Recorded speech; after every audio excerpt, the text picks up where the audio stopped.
మన స్వతంత్ర వార్షికోత్సవం రోజున మీ అందరికీ నా స్వాతంత్ర దినోత్సవ శుభాకాంక్షలు. ఎప్పుడు కన్ఫ్యూజన్ ఉంటుంది. 1947 స్వాతంత్రం ప్రకటించి మొదటి రోజు అయితే ఇది 77వ సంవత్సరం అనమాట. 77వ దినోత్సవం. ఇది 76 వార్షికోత్సవాలు పూర్తయినాయి. సో ఈ శుభ సందర్భాన ప్రత్యేకించి ఇది ఇక్కడున్న ఆడపడుచులు, మహిళలు, వీర మహిళలు, తల్లులు, అక్క చెల్లెలు కాకుండా ప్రసార మాధ్యమాల్లో, సామాజిక మాధ్యమాల్లో దీన్ని వీక్షిస్తున్న ప్రతి ఒక్కరికి నా స్వాతంత్ర దినోత్సవ శుభాకాంక్షలు. ఈ సంవత్సరం నేను అడిగింది, ప్రతిసారి అందరూ వస్తారు, కలిసిపోతారు. మన జనసేన కేంద్ర కార్యాలయంలో కేవలం స్త్రీ శక్తినే పిలుద్దాం, స్త్రీ శక్తినే గౌరవిద్దాం, వారితో మాట్లాడదామని ఎందుకు ప్రత్యేకించి తెలియజేశానంటే, ఇప్పుడు మనకి రాజ్యాంగం 284 మంది మహామహులు, మేధావులు 1946లో ప్రారంభించి 2 సంవత్సరాలు 8 నెలల 11 రోజులు అన్ని సంవత్సరాలు పట్టింది మన రాజ్యాంగం తయారవడానికి. స్వాతంత్రం వచ్చినప్పటి నుంచి ఎంతసేపు మగవారి పాత్ర గురించి ఎక్కువ మాట్లాడతాం, కానీ స్త్రీల పాత్ర గురించి మనం మాట్లాడం. ప్రత్యేకించి కేంద్ర కార్యాలయంలో కేవలం మీ సమక్షంలోనే, ఆడపడుచుల సమక్షంలో జరుపుకోవడానికి స్త్రీ శక్తి, నారీ శక్తి ఎంత కాంట్రిబ్యూట్ చేసింది, ఎంత దోహదపడింది స్వాతంత్ర పోరాటంలో అని చెప్పడానికి. అలాగే విభజన సమయంలో స్త్రీలు ఎంత నలిగిపోయారు, వారి వేదన, ఇవన్నీ ప్రత్యేకించి నా మనసులో ఉండి కేవలం ఈ రోజున మటుకు కేవలం స్త్రీ శక్తితోనే, ఆడవారితోనే మాట్లాడాలి. దీన్ని ఇది రాష్ట్రం కాదు, ఎక్కడ తెలుగు భాషని రీచ్ అయ్యే ప్రతి ఒక్కరికి కూడా ప్రత్యేకించి స్వాతంత్ర సమరంలో స్త్రీలు ఎంత పాత్ర పోషించారనేది తెలియజేయడమే సభ యొక్క ముఖ్య ఉద్దేశం. మన రాజ్యాంగ నిర్మాణానికి తోడ్పడిన 15 మంది, అంటే అంబేద్కర్ గారి చైర్మన్షిప్లో రాజ్యాంగ నిర్మాతగా వ్యవహరిస్తున్నప్పుడు ఆయనతో పాటు 284 మంది మహామహులు, మేధావులతో పాటు దాంట్లో 15 మంది చాలా సామాజికంగా పోరాటాలు చేసిన మహిళలు, సోషల్ రిఫార్మర్స్, పొలిటికల్ లీడర్స్, అనేక సంఘ సంస్కర్తలు, అందరూ వారిని గుర్తుపెట్టుకుందాం ఈ రోజున. Shrimati Ammu Swaminathan, Indian social worker, political activist, Indian independence మూమెంట్లో పాలక్కాడ్, కేరళ నుంచి వచ్చిన ఆవిడకి. బేగం ఐజాజ్ రసూల్, ద ఓన్లీ ఒక ముస్లిం మహిళ, ఆవిడ కాన్స్టిట్యూషన్ చేయడంలో ఆవిడ భాగస్వామ్యం ఉంది. శ్రీమతి దుర్గాబాయి దేశ్ముఖ్, మన ఆంధ్ర మహాసభని నడిపిన గొప్ప నాయకురాలు, lawyer, freedom fighter, social worker. Hansa Mehta, Jain కమ్యూనిటీకి సంబంధించిన రిఫార్మిస్ట్, సోషల్ యాక్టివిస్ట్. అలాగే నేతాజీ సుభాష్ చంద్రబోస్ గారికి ఆవిడ చాలా క్లోజ్గా పనిచేశారు, క్లోజ్ అసోసియేట్ ఆవిడ. అలాగే శ్రీమతి కమలా చౌదరి, శ్రీమతి లీలా రాయ్, శ్రీమతి మాలతీ చౌదరి, శ్రీ పూర్ణిమా బెనర్జీ, శ్రీ రాజ్కుమారి అమృత, శ్రీమతి రేణుకా రే, శ్రీ సరోజిని నాయుడు, శ్రీమతి సుచేత కృపాలని, శ్రీమతి విజయలక్ష్మి పండిట్, యానా మస్కరేన్. వీళ్ళందరూ విభిన్నమైన సామాజిక, రాజకీయ, ప్రాంతీయ నేపథ్యాల నుంచి వచ్చి కూడా వీళ్ళందరూ కృషి, స్వాతంత్ర్యం కోసం, రాజ్యాంగం కోసం పాలుపంచుకున్న వాళ్ళు వీళ్ళందరూ. సో వీళ్ళందరికీ అంటే మీరు ఎందుకు చెప్తున్నానంటే, భారతదేశం ఎప్పుడు ఇది భారత మాత అంటాం తప్ప ఇంక పితృస్వామ్య వ్యవస్థ కాదు, మాతృస్వామ్య వ్యవస్థ. మీకు ప్రాధాన్యత ఉంటుంది, స్త్రీకే ప్రాధాన్యత ఇక్కడ. అలాంటిది స్త్రీ కాంట్రిబ్యూషన్ ఎంత ఉంది అని చెప్పడానికే వీళ్ళందరి పేర్లు. అందరూ చాలాసార్లు మనం ఎంతసేపు రాజ్యాంగ నిర్మాతలు, ఫౌండేషన్, మన కాన్స్టిట్యూషన్ ఫాదర్స్ అంటాం, కానీ కాన్స్టిట్యూషన్ మదర్స్ గురించి మాట్లాడడం. అలాంటి కాన్స్టిట్యూషన్ మదర్స్ కోసం మనకి పాలు పంచుకున్న వాళ్ళందరికీ ఒక ఎత్తున మనందరం హర్షధ్వానాలు పలుకుతూ వీరికి చప్పట్లు కొడదాం వెళ్ళి కలిసి. ఎందుకంటే స్త్రీ లేకపోతే ఏది ముందుకు నడవదు. నేను కూడా పార్టీని నడపగలుగుతున్నాను అంటే వీర మహిళలు లేకుండా, ఆడపడుచులు లేకుండా, తల్లులు దీవెన లేకుండా, చెల్లెళ్ళు అక్కలు ఆశీస్సులు లేకుండా నేను పార్టీని నడపలేను. సో నా ప్రాధాన్యత మీకే. అలాగే నేను కోరుకుంటుంది కూడా సగటు స్త్రీ ఎంతసేపు వంటగదిలోనే కూర్చోకుండా, సగటు మధ్యతరగతి మహిళ కానీ ఏ మహిళైనా కానీ తన స్వతంత్రంగా తన కాళ్ళ మీద నిలబడగలిగే మహిళ తన అభిప్రాయాలకి విలువ ఉండదు. అలాగే తను ఎంత పాలు పంచుకోగలదో, తను ఎంత పోరాటం చేయగలదో ఆ పరిస్థితి వస్తే కానీ తెలియదు. అలాంటి మహిళ రోడ్డు మీదకి వచ్చినప్పుడు, ఉద్యోగం చదువుకున్న పరిస్థితి దగ్గర నుంచి, ఉద్యోగం ఉపాధి అవకాశాల కోసం బయటకు వచ్చినా, రాజకీయాల్లో బయటకు వచ్చినా నెగ్గుకు రావడం చాలా కష్టం. జనసేన పార్టీగా ఒక అధ్యక్షుడిగా నేను ఇవ్వగలిగేది, మాట ఇవ్వగలిగేది, స్త్రీ ఒక మూడో వంతు అన్ని రాజ్యాధికారంలో మూడో వంతు ఖచ్చితంగా ఆడపడుచులకు ఉండాలి. ఆ దిశగా జనసేన ముందుకు తీసుకెళ్తాను మీకు ఈ సందర్భంలో నేను తెలియజేసుకుంటాను. అది దాంట్లో భాగంగానే ప్రతిసారి మన పార్టీలో కూడా నాయకులందరికీ ప్రత్యేకంగా తెలియజేస్తున్నాను. ప్రతి సమావేశంలో మూడో వంతు స్త్రీల పాత్ర ఉండాలి. పబ్లిక్ పాలసీ చేసే విధానంలో కానీ, పార్టీ నడిపే విధానంలో కానీ మహిళల పాత్ర ఎలా ఉండాలనేది ముందుగా మేము ఆచరించి చూపిస్తాం. దానికి తగ్గట్టుగా కార్యక్రమాలు రచిస్తూ ఉన్నాం. సో ప్రతిసారి స్వాతంత్ర దినోత్సవం జరుపుకోవడానికి అవసరం ఏముంది అనిపిస్తుంది. మనం చిన్నప్పుడు స్కూల్లోకి వెళ్తే ఇది చాక్లెట్లు ఇవ్వడం, తినుబండరాలు ఇవ్వడం, స్వీట్స్ ఇవ్వడం, ఇది జయించి వచ్చేయడం తప్ప మనకి ఎవరికి నేర్పించరు ఎందుకు అనేది. అమెరికన్ అమెరికన్ చరిత్రకారుడు అలాగే ఫిలాసఫర్ ఆయన విల్ డ్యూరంట్ అన్న మాట, ఇది ఇంగ్లీష్లో ఉన్న తర్వాత తెలుగు చెప్తాను. Continuity of memory is necessary for the sanity of an individual and continuation of the nations traditions and cultures is necessary for the sanity and survival of nation. అంటే ఈ జ్ఞాపకాల ప్రవాహాన్ని, ఈ పరంపరని కొనసాగించడం చాలా అవసరం.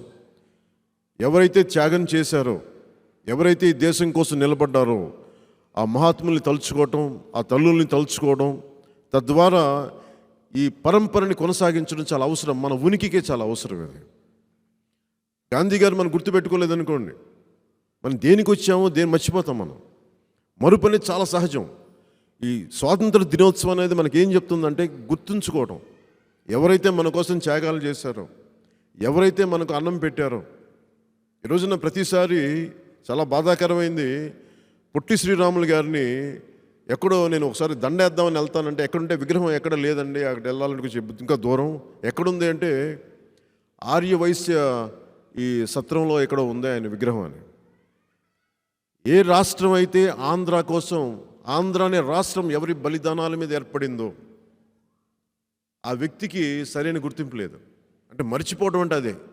ఎవరి వల్ల అయితే ఈ రాష్ట్రానికి ముఖ్యమంత్రులు అవుతున్నారో, ఇప్పుడున్న ముఖ్యమంత్రి కానీ, అతని తండ్రి కానీ, అంతకుముందున్న ముఖ్యమంత్రులు కానీ, ఎవరైనా సరే పొట్టి శ్రీరాములు బలిదానం మీద ఈ రాష్ట్రం ఏర్పడింది.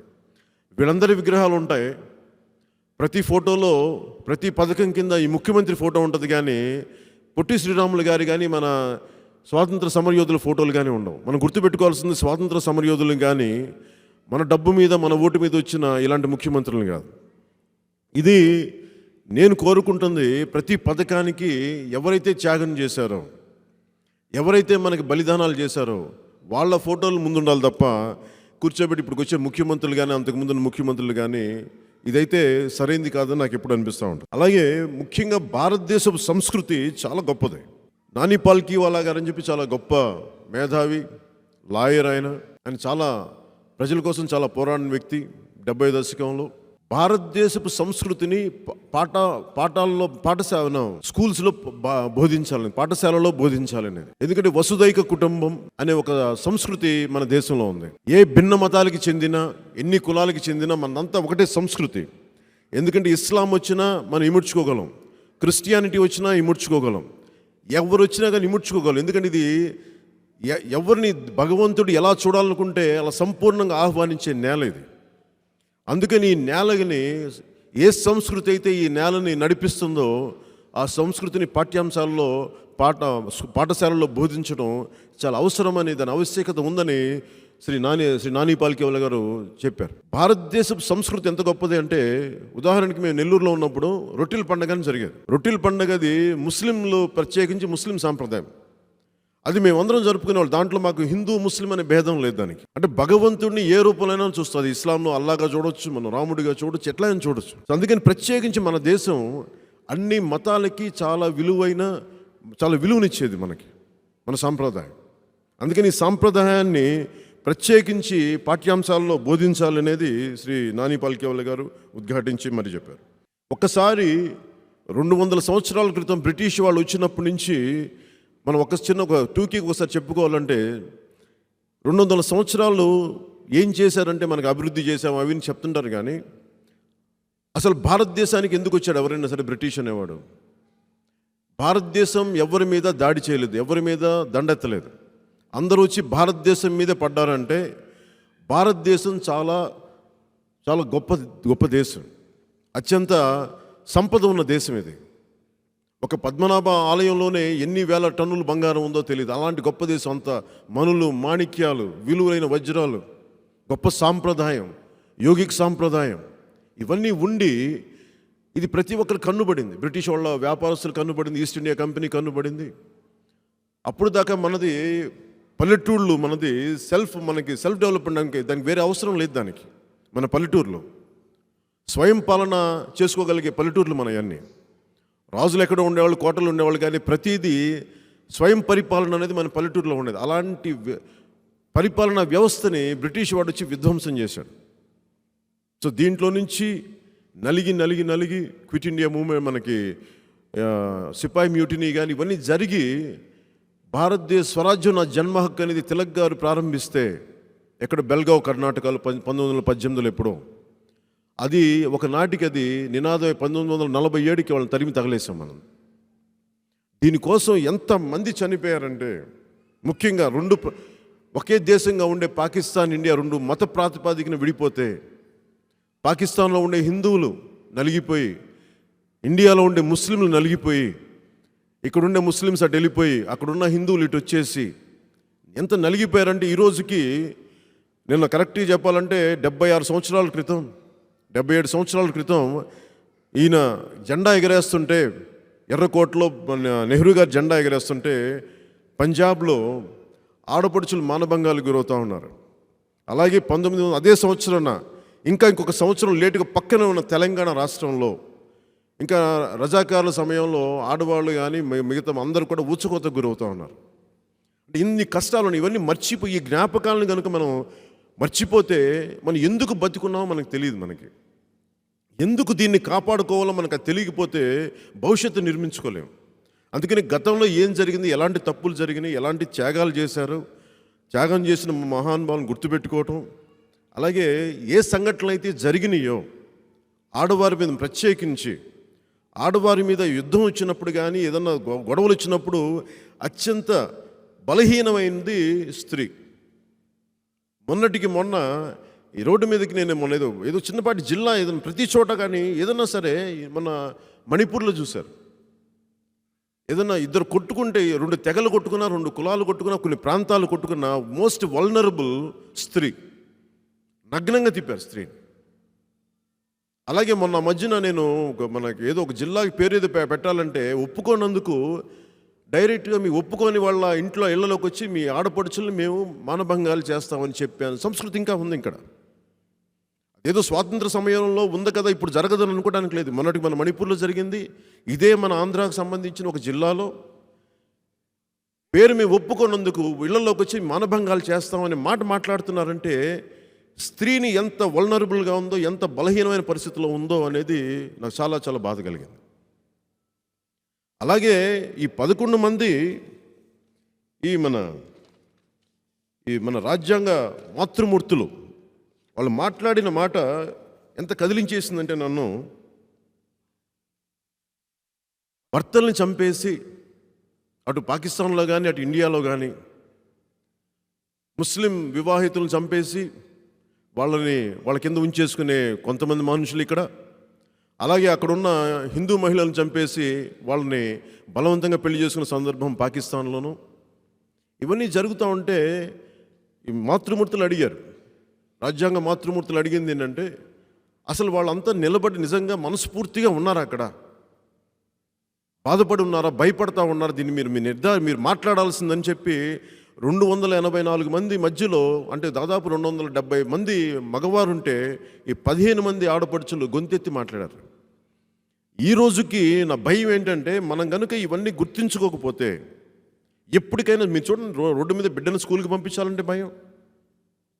ఒక చిన్నపాటి మీరు చూశారు, 30,000 మంది ఆడపిల్లలు ఈ రాష్ట్రం నుంచి అదృశ్యం అయిపోతే ఈ ప్రభుత్వం ఏం పట్టించుకోలేదు. దాంట్లో అన్ని జాతులు ఉన్నాయి, అన్ని కులాలు ఉన్నాయి, అన్ని మతాలు, ముస్లిమ్స్ ఉన్నారు, హిందూస్ ఉన్నారు, క్రిస్టియన్స్ ఉన్నారు. దాంట్లో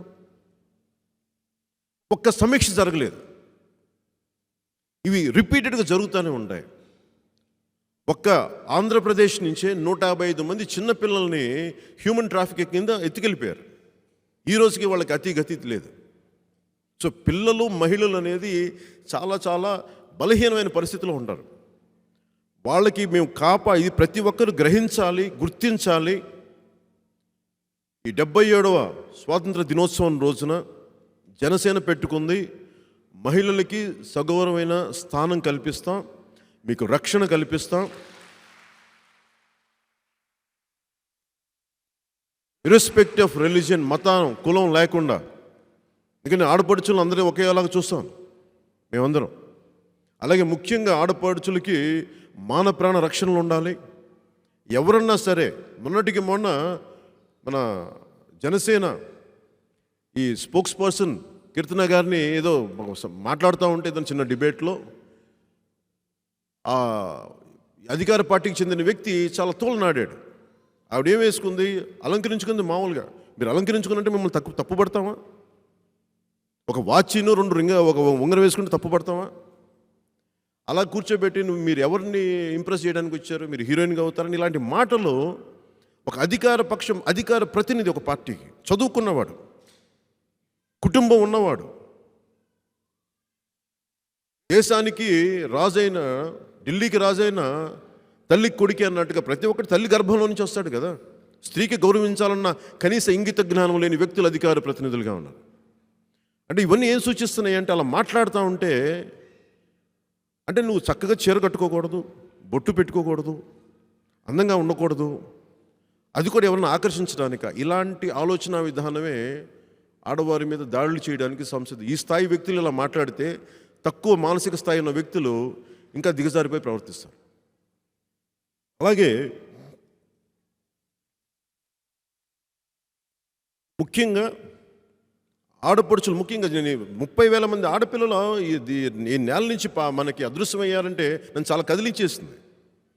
ఒక 1.5 year బ్యాక్ తెలుసు నాకు. అది ఎంతవరకు నిజం నిర్ధారణ చేసుకున్న తర్వాత, కేంద్ర ప్రభుత్వంలోని కొంతమంది పెద్దలతో మాట్లాడిన తర్వాత, ఇది నిజంగానే జరిగింది. ఇది మీరెవరు మాట్లాడరేంటి అన్న తర్వాత నేను మాట్లాడితే అందరూ నన్ను తిట్టేశారు. అంతమంది ఎక్కడ చూసి అబద్ధాలు చెప్తున్నా అన్నారు. మళ్ళీ పార్లమెంట్ సాక్షిగా మాట్లాడితే అప్పుడు కానీ అర్థం కాలేదు అందరికీ. ఆ సాక్ష్యాధారాలు పార్లమెంట్లో వచ్చినాయి. నేను సరదాగా చెప్పను ఇవ్వండి. అలాగే ఈ రోజున మనం ఎక్కడికి వెళ్ళినా, ఉదాహరణకి ఇక్కడ ముఖ్యమంత్రి ఉన్న చోట అత్యధికమైన క్రైమ్ రేట్ ఉంది. ఇక్కడ తాడేపల్లి పోలీస్ స్టేషన్లో అత్యధికంగా క్రైమ్ ఉంది.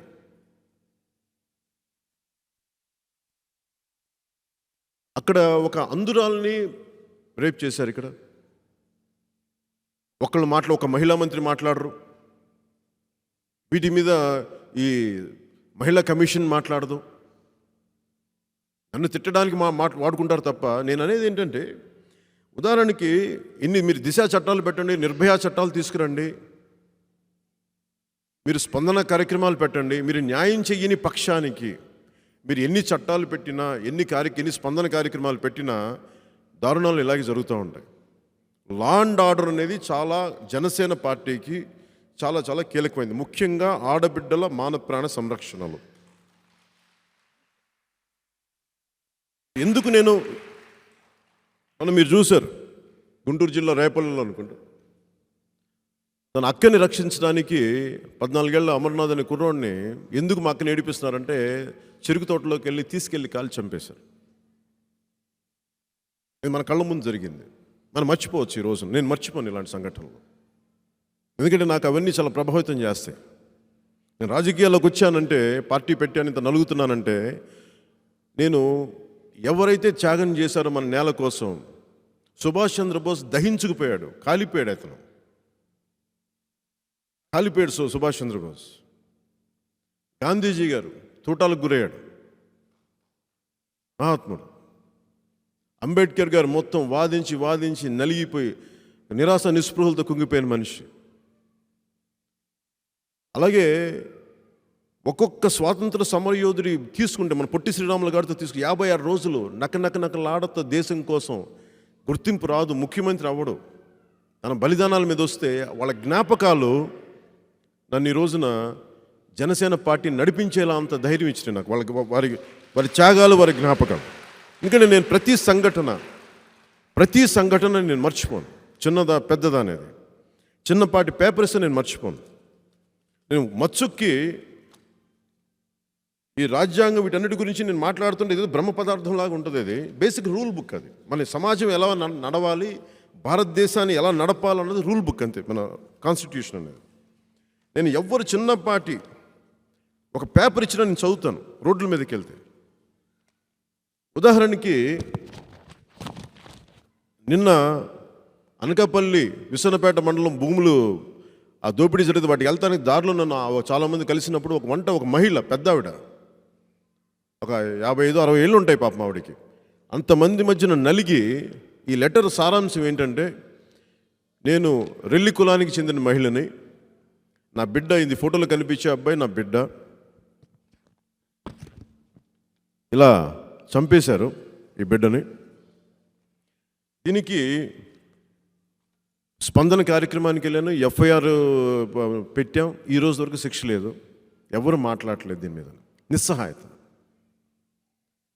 అంటే ఈ దేశం సగటు ఒక తల్లికి కానీ ఒక వ్యక్తికి కానీ గౌరవం ఇవ్వలేనప్పుడు, వాడికి బాధను తీర్చలేని పరిస్థితుల్లో నీకు 151 సీట్లు వస్తే ప్రయోజనం ఏంటి? 30 మంది ఎంపీలు ఉంటే ప్రయోజనం ఏంటి?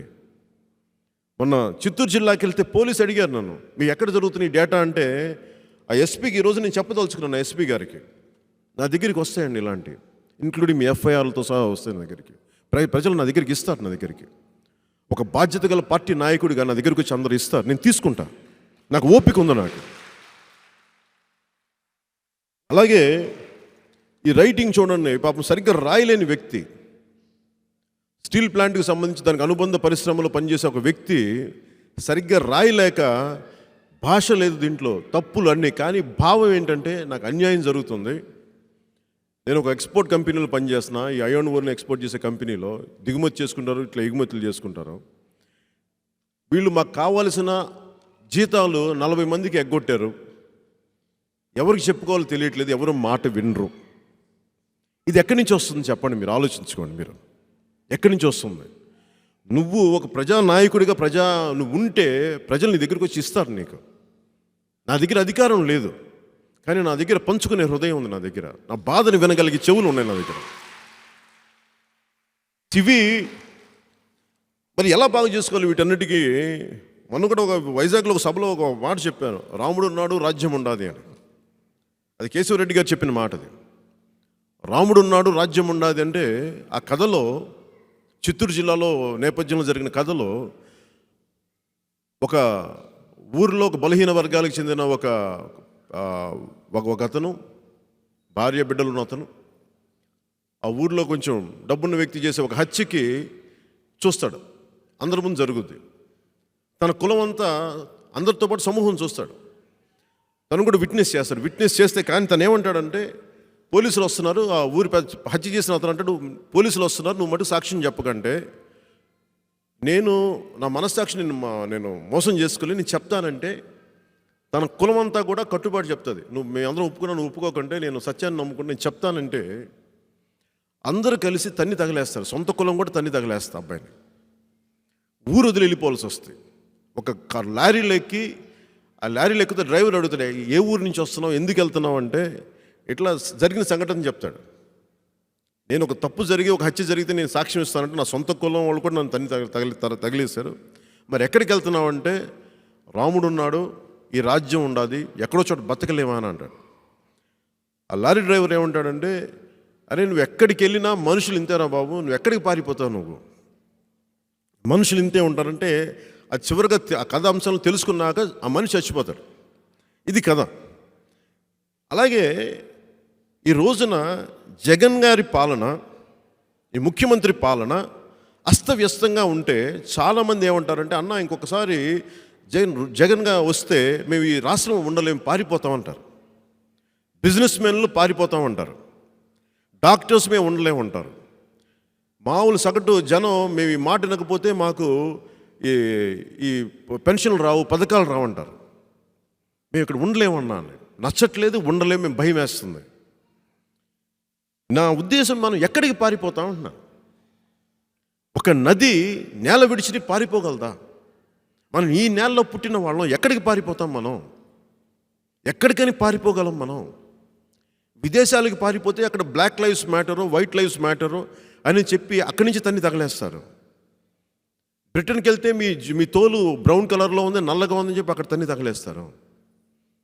కొన్ని గల్ఫ్కి వెళ్ళి ఏదైనా పని చేసుకుందామంటే ఎంత కాదు అనుకున్నా కానీ అక్కడ తన్ని తగలేస్తారు. ఎప్పుడైనా సుభిక్షమైనది మన దేశమే. మన దేశాన్ని కూడా మనం ఎక్కడికి పారిపోగలం? నేను అందరికీ ఇదే చెప్తాను. ఎక్కడికి పారిపోతాం? ఎక్కడికి పారిపోలేం. మనుషులంతా రాముడు ఉన్నాడు, రాజ్యం ఉన్నది లాగా, కథలోలాగా మనుషులు ఎప్పుడు ఒకేలాగా ఉంటారు. మనం ఎదురు తిరగాలి, మనం మాట్లాడాలి, మనం నిలబడాలి.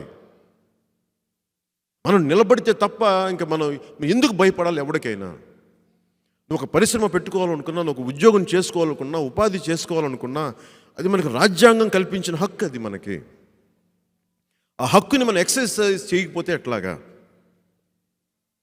అలాగే ముఖ్యంగా ఇందాక స్త్రీల భద్రత గురించి మాట్లాడుతూ మీకు స్వప్నిక అనే ఒక వరంగల్లో కొన్ని సంవత్సరాల క్రితం 2008లో ఒక సంఘటన జరిగింది. యాసిడ్ పోసేసాడు ఆడబిడ్డ మొహం మీద.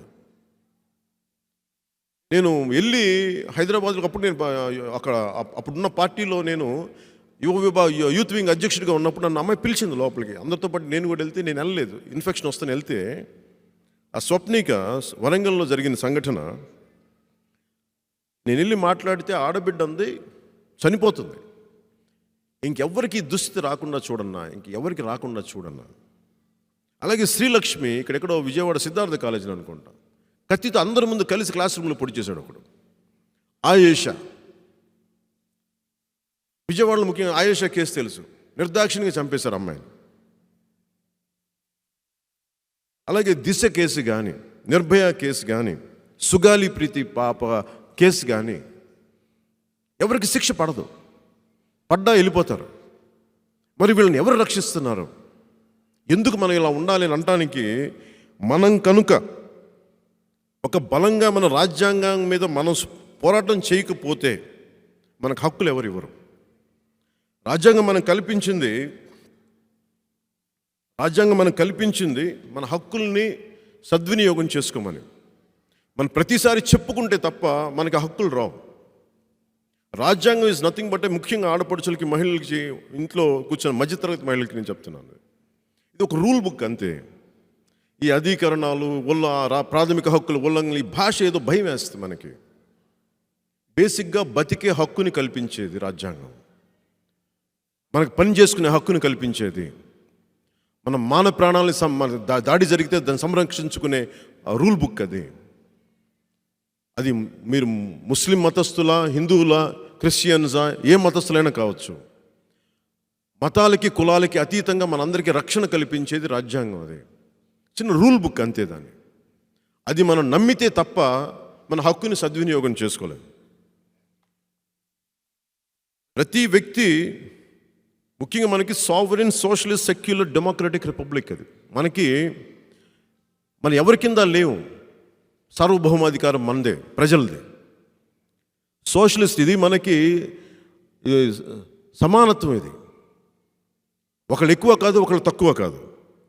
అలాగే లౌకిక రాజ్యం అంటే దీంట్లో మన కులం లేదు, మతం లేదు, ప్రాంతం లేదు, ఒక మతం ఎక్కువ, ఒక మతం తక్కువ అని లేదు. అన్ని మతాలకి సమానమైన గౌరవం. ఎథిజం కాదు. సెక్యులర్ అనే పదంతో ఇష్టారాజ్యంగా దేవుళ్ళని తిట్టడాలు, ఇది సెక్యులరిజం కాదు. దీన్ని ఖండించాలి. అలాగే మనకి ప్రజాస్వామ్య వ్యవస్థ అంటే కూర్చోబెట్టి ఈరోజు ఈ ముఖ్యమంత్రి పాలనలాగా వ్యక్తి పాలన కాదు ఇది, ఫ్యూడలిజం కాదు ఇది. ప్రతిసారి నేను ఒక చిన్న పని నాకు నిజంగా చాలా బాధ కలిగింది. నేను ఒక కేసు ఇప్పుడు నాకు మీరు చూపించిన రెల్లి తల్లి బాధ చెప్తే ఆవిడ ఎక్కడికి పారిపోవాలి? ఆవిడ వ్యవస్థల్ని నాశనం చేసే వ్యక్తులు ముఖ్యమంత్రులుగా ఉన్నప్పుడు, రాజ్యాధినేతలుగా ఉన్నప్పుడు ఎవరు ఎదురు తిరగాలంటే మనమే ఎదురు తిరగాలి. మగవాళ్ళు భయపడతారేమో నాకు తెలియదు. ఒక్కసారి స్త్రీ తలుచుకుంటే మార్పుని స్త్రీలే తీసుకురాగలరు. నేను పూజించే లలితా త్రిపుర సుందరి పురుష దేవతలందరూ కూడా భాండాసురుణ్ణి ఎవరు చేయలేకపోతే అందరూ వెళ్ళి ఆదిశక్తికి ప్రాధేయపడతారు. తల్లి అవతరించి భాండాసురుణ్ణి తీసుకుని, అది లలితా త్రిపుర సుందరి చెప్పేది.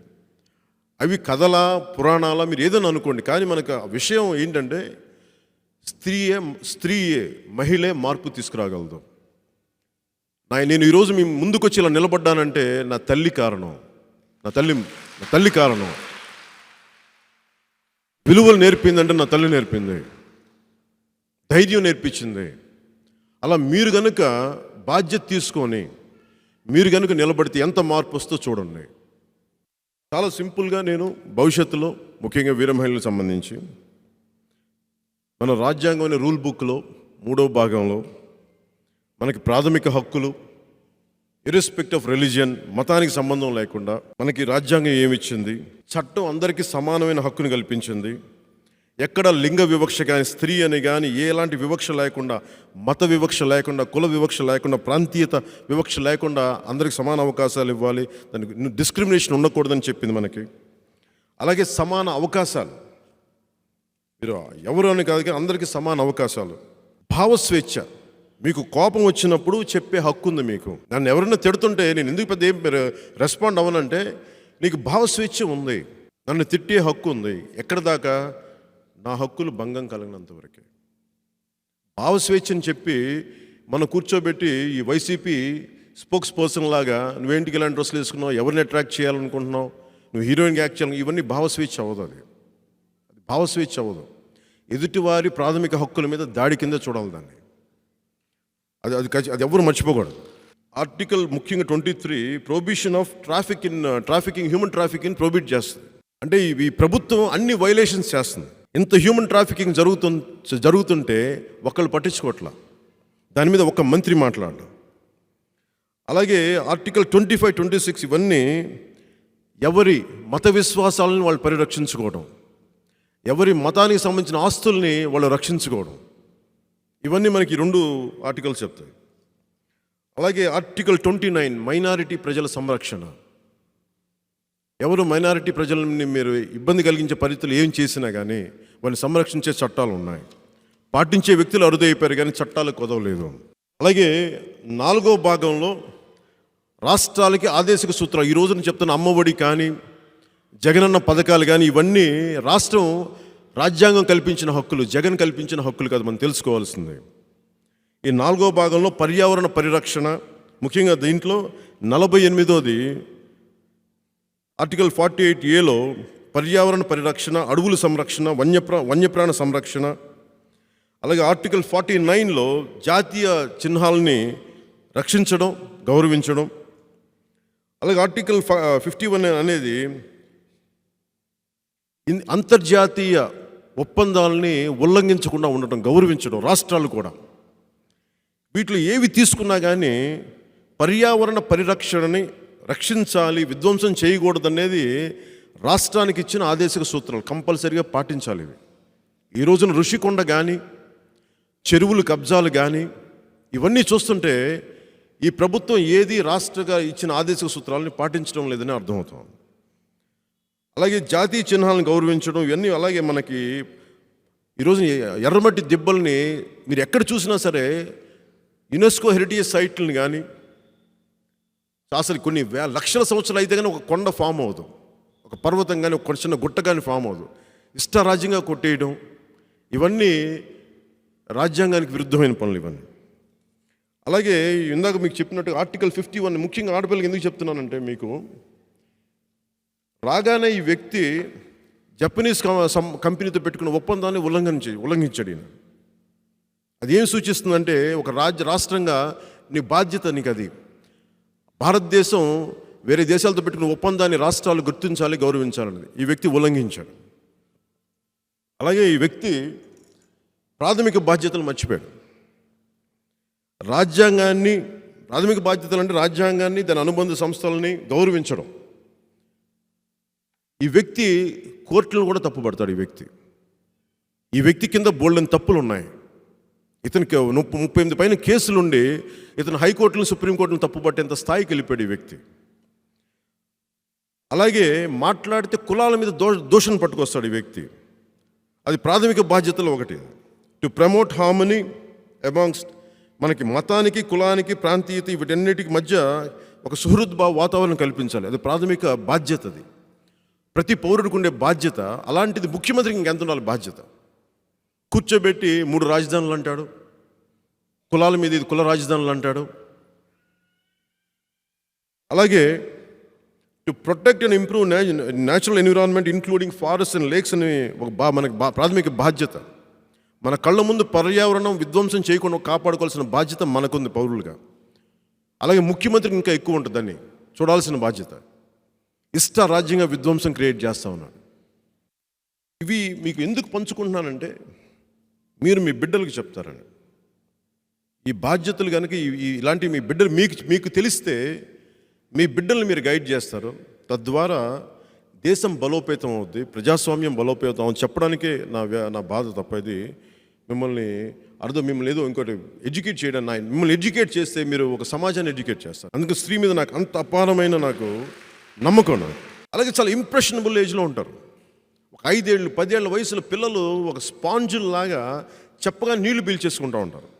మంచి కానీ చెడు కానీ ఆ నేర్చుకోవాల్సిన వయసులో చెప్తే చాలా గొప్పవాళ్ళు అయిపోతారు. సో తల్లులుగా, అక్క చెల్లెలుగా కనుక, పెద్దలుగా మీరు కనుక ఇంటి పిల్లల బాధ్యత, విలువలు కనుక మీరు నేర్పించగలిగితే, ఎందుకు మనం గాంధీ గారిని గౌరవించాలి, ఎందుకు అంబేద్కర్ గారిని మనం గౌరవించాలి, ఎందుకు పొట్టి శ్రీరాములు గారిని గుర్తుపెట్టుకోవాలి, ఇవన్నీ మీరు కనుక చెప్పగలిగితే చాలా బలమైన సమాజం ఏర్పడుతుంది. ఇవి ఎందుకు మనకి మీరు అవసరమా అనవసరమా అని అనుకోకండి. ఇది మీరు చూస్తుండగా కాలం ఇలా అయిపోద్ది. ఒక 5 సంవత్సరాలు ఒక చిన్న తప్పు నిర్ణయంతో అనుకోకుండా ఒక వ్యక్తి వెనక నిలబడితే ఈ రోజున రాష్ట్రం ఉపాధి అవకాశాలు కోల్పోయింది. ఒక అబద్ధాలు చెప్పేవాడిని ముఖ్యమంత్రికి ఎన్నుకుంటే ఈ రోజున సిపిఎస్ అని రద్దుపోయింది. మద్య నిషేధం అనేది చేస్తానని చెప్పి మద్యాన్ని విచ్చలవిడిగా అమ్ముతుంటే అడిగే హక్కును కోల్పోయాం మనం. నిజంగా మనందరికీ కనుక రాజ్యాంగ బాధ్యతలు కానీ, మనకు ప్రాథమిక బాధ్యతలు మనకు తెలుసు కానీ ఉండుంటే, మనం ప్రతి వ్యక్తిని ఇంక్లూడింగ్ పవన్ కళ్యాణ్తో సహా మీరు చూడాలి, ఈ వ్యక్తి సరైనోడేనా, మాట్లాడుతున్నాడు, ఓకే, నా కులం అనుకోండి, మీరు నా మతం అనుకోండి, నా ప్రాంతం అనుకోండి, లేదా ఏది మాకు ఇష్టమైన వర్గం అనుకోండి, ఏదైనా అనుకోండి, కానీ వ్యక్తిని మీరు చాలా లోతుగా అధ్యయనం చేయాల్సిన అవసరం ఉంది. అందరు పెద్ద బాధ్యతలు తీసుకోలేరు, కానీ మీకు నచ్చే నాయకులను కూడా రేపు పొద్దున్న ఈ ముఖ్యమంత్రి కావచ్చు, ఇంకొకళ్ళు కావచ్చు, నీ XYZ ఎవరైనా కావచ్చు, నాతో సహా మీరు ప్రతి ఒక్కరిని పరీక్షించాల్సిన అవసరం ఉంది, లోతుగా అధ్యయనం చేయాల్సిన అవసరం ఉంది. గుడ్డిగా ఎవరిని నమ్మకండి. నాతో సహా నేను చెప్పే మాటల్లో పస ఉందా లేదా, నేను చెప్పే మాటలు ఏదో మంచి ఉందా లేదా, నేను చెప్పే మాటలకి నేను నిలబడతానా లేదా, అది చూడండి ప్రతి ఒక్కరిలో, నాతో సహా. అలాగే ధైర్యం చచ్చిపోయింది ఈ సమాజంలో. మనకి ఒక ఆడపిల్లని ఏడిపిస్తూ ఉంటే, అమర్నాథ్ అనే కుర్రవాడు వాళ్ళ అక్కని ఏడిపిస్తుంటే వస్తే చుట్టుపక్కల చాలామంది ఉండుంటారు కదా ఆ రోజున. ఎందుకు ధైర్యం లేదు మిగతా వాళ్ళకి? ఎందుకు ఆడపిల్లని ఏడిపిస్తాను మిగతా వాళ్ళు ఎందుకు లేదంటే, అది మా ఇంటి ఆడబిడ్డ కాదని అనుకుంటారు, లేదంటే మా మతం అమ్మాయి కాదనుకోవచ్చు, మా కులపు అమ్మాయి కాదనుకోవచ్చు. అది మీద ఇంటి దాకా ఎందుకు రాదని అనుకుంటున్నారు మీరు. ధైర్యం బ్రిటిష్ వాళ్ళు వచ్చి మనలోని ధైర్యాన్ని చంపేశారు. మనల్ని చిన్నపాటి పనిచేసే వాళ్ళకి ఉంచేశారు. మనలో ధైర్యం తీసేశారు మనలో. సో తిరిగి మీరు పిల్లలకి చెప్పాల్సింది క్షాత్ర ధర్మం మీరు నేర్పించండి పిల్లలకి. పోరాటం చేసే పట్టిమని మీరు పెంచండి పిల్లలకి. తల్లులుగా మీకు చెప్తున్నాను, మీరు పోరాటం చేయించండి పిల్లల చేత. నా బిడ్డే అవసరం లేదు, మీ అక్కే అవసరం లేదు, తప్పు జరుగుతున్నప్పుడు మీరు ఎదురెళ్ళి అండగా ఉండండి, అది మీరు చెప్పండి. మీరు ఎందుకు చాలా అవసరం అంటే, ఇది పిల్లలకి ఇది శ్రీ అరబిందో గారు చెప్పింది. బ్రిటిష్ వాళ్ళు వచ్చి మన వారికి భారతదేశానికి ఉద్యోగులను తయారు చేశారు, ఉద్యోగ వ్యవస్థ తయారు చేశారు, కానీ స్వతంత్రంగా నిలబడే మనుషులను చంపేశారు. అందుకని క్షాత్ర ధర్మం చాలా అవసరం. ఒక జపనీస్ సమురాయ్ లాగా, ఒక క్షత్రియ క్షత్రియుడు అంటే అది ఒక కులం కాదు, అది క్షత్ అంటే గాయం, గాయాన్ని దెబ్బని భరించేవాడు క్షత్రియుడు. కులం క్షత్రియం కాదు, గాయాన్ని దెబ్బని భరించేవాడు. ఎందుకు గాయాన్ని దెబ్బని భరిస్తాడు ఒకడంటే, న్యాయం కోసం ధర్మం కోసం పోరాటం చేసేవాడు క్షత్రియుడు.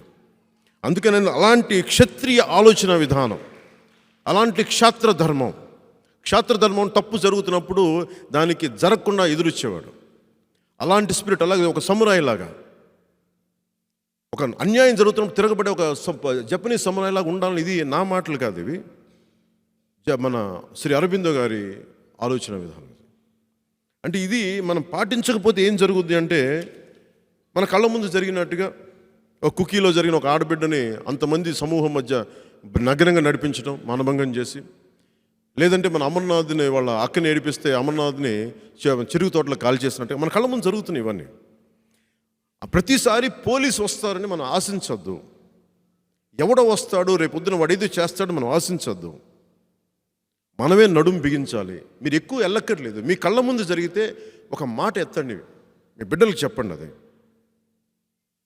ప్రతిసారి మనం న్యాయానికి వెళ్ళలేము, కోర్టులకి వెళ్ళలేము, కోర్టులకి తలమునకలు అయిపోయే పనులు ఉన్నాయి.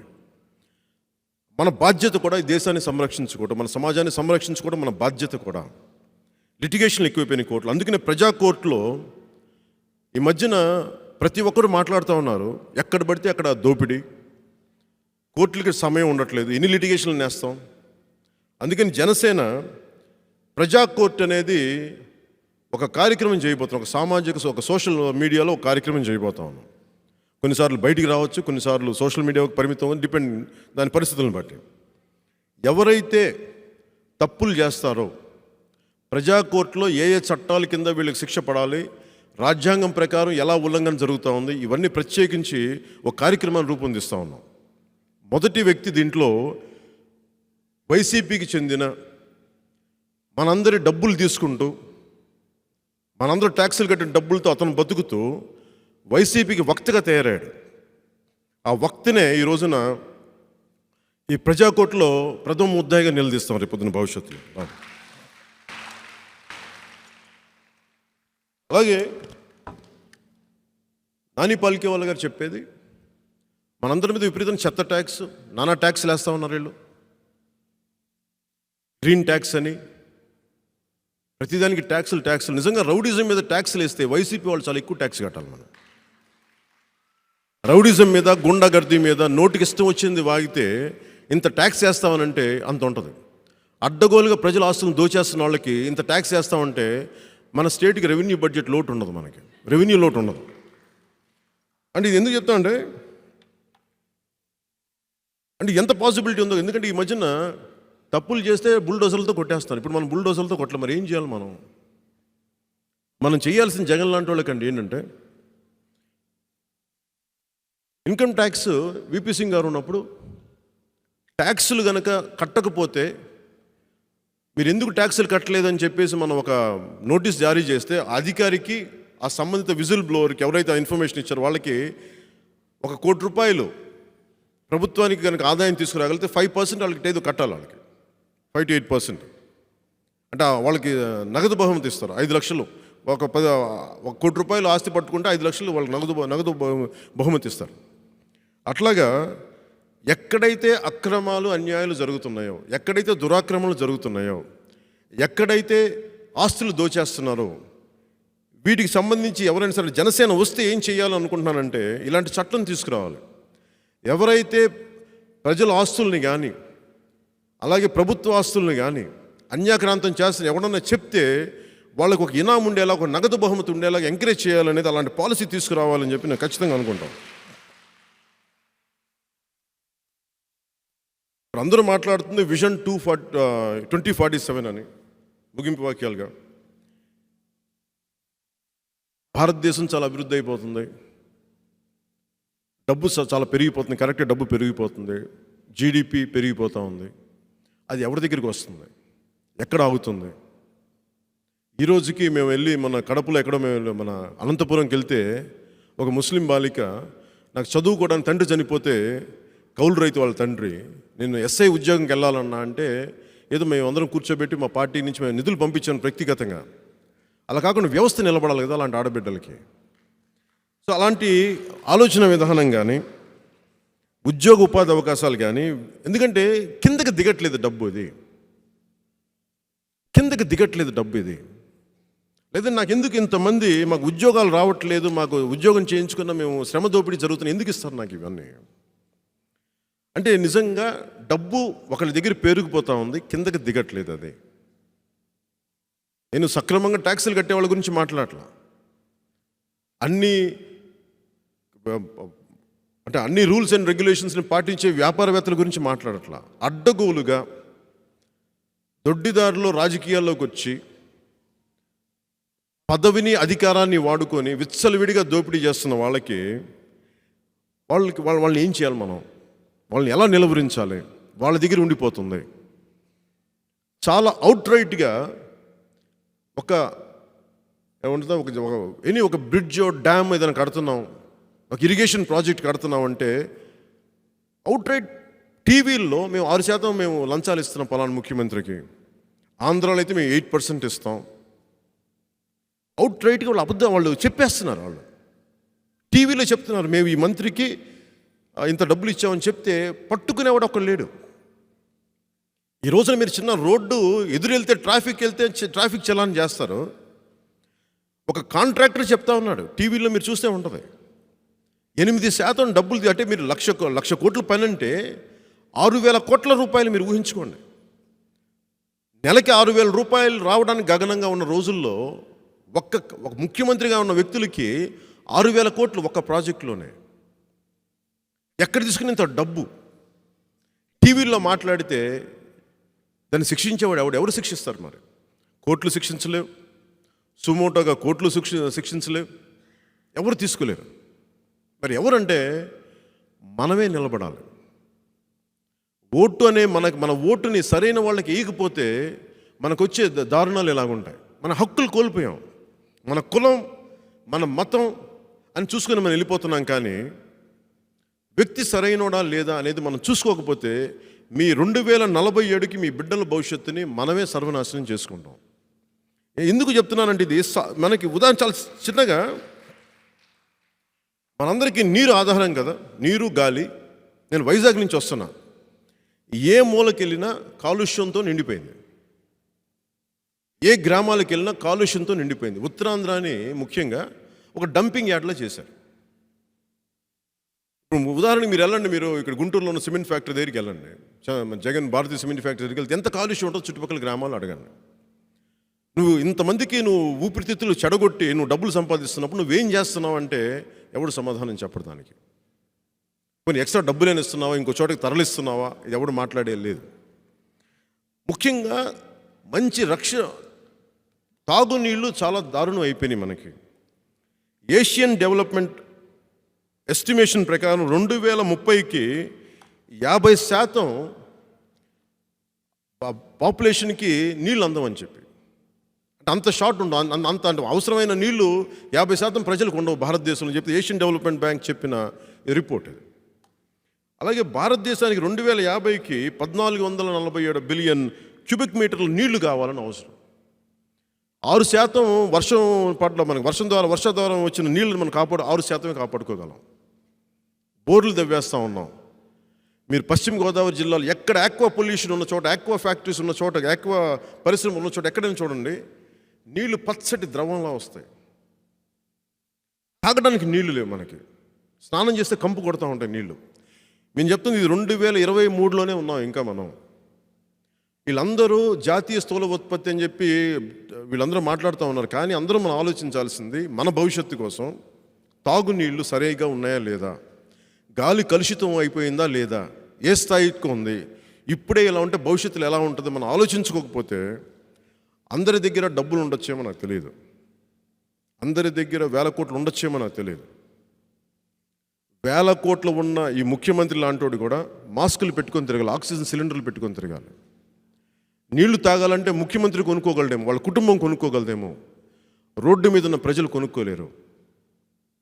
మా వాడు, మా కులపోడు, మా మతపోడు అని వెళ్తే రేపొద్దున దీని తాలూకు పర్యవసానం ఇంకొక 20 సంవత్సరాల తర్వాత తెలుస్తుంది. అందుకని అందరం ఒకసారి కళ్ళు తెరిచి వాస్తవాలను చూసి మీరు మదనం చేయకపోతే, వచ్చే ఎన్నికల్లో మనం సరైన వ్యక్తులను ఎన్నుకోకపోతే వచ్చే సమస్య ఇది. అలాగే నేను ఇందాక చెప్పిన సోషలిస్ట్ రిపబ్లిక్ మంది.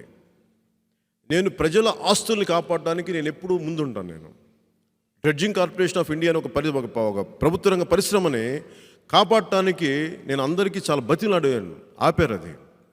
ఈ రోజున స్టీల్ ప్లాంట్ని కూడా కాపాడడానికి నా శతవిధాలా ప్రయత్నిస్తున్నాను. అలాంటి నేను భవిష్యత్తులో వీళ్ళు ఇచ్చే పథకాల కంటే 10 ఇంతలు ఎక్కువగా గొప్ప పథకాలే ఉంటాయి తప్ప ఈ పథకాలను తీసేసే పరిస్థితి ఉండదు. ప్రతి ఒక్కరికి ఇది నేను మాటిస్తున్నాను ఈ రోజున. ఎందుకంటే ఇవన్నీ రాష్ట్ర ఆదేశిక సూత్రాల ప్రకారం మేము చేయాల్సిన కర్తవ్యాలు ఇవి. మా జేబులోంచి డబ్బులు కాదు, ప్రజలు ఇచ్చిన ట్యాక్సుల్ని సద్వినియోగపరిచేలా చేయడం దీనికి.